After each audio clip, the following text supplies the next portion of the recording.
ভাই, আমার পড়ার টেবিলের জানলার পাশে আমার 2টা বেলি গাছে এত বেলি ফুল আসছে, মাশাল্লাহ মাশাল্লাহ। আমি এখন একটু যত্ন করতে পারছি না, পড়াশোনার চাপে একদম আলু ভর্তা হয়ে গেছি।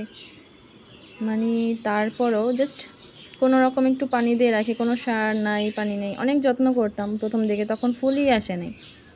প্রায় 6 থেকে 7 মাস হয়ে গেছে, কোনো ফুল আসে নাই। তারা এখন ফুল দিচ্ছে, অবশ্যই এটার একটা সিজন আছে, যার কারণে এখন ফুলটা আসছে বেলি ফুল গাছে। তবে জাস্ট পানিই দিই আমি, আর অমন কিছুই দিই না, এখন দেওয়া হয় না, যত্ন করাই হচ্ছে না।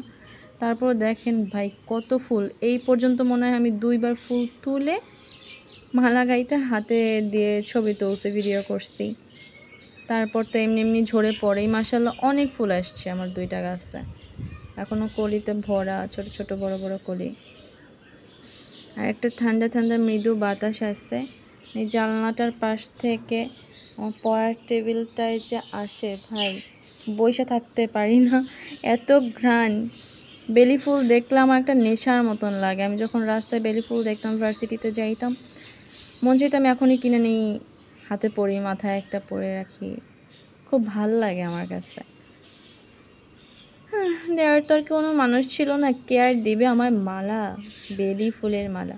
কিন্তু যখন আমি বাসে বসে থাকতাম, পাশ থেকে বেলি ফুলের মালা নিয়ে ছোট ছোট বাচ্চারা চলে যেত, এত ঘ্রাণ ভাই, টিকে থাকা যেত না, বাসের মধ্যে থেকে লাফায় পড়ে যায়, নিয়ে আসতে মন চাইতো।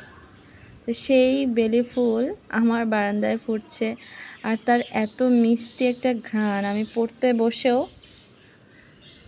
পরবো কি, বেলি ফুলের ঘ্রাণ নিচ্ছি, এত সুন্দর একটা ঠান্ডা ঠান্ডা বাতাস জানলা থেকে আমার পড়ার টেবিল বরাবর ঢুকছে।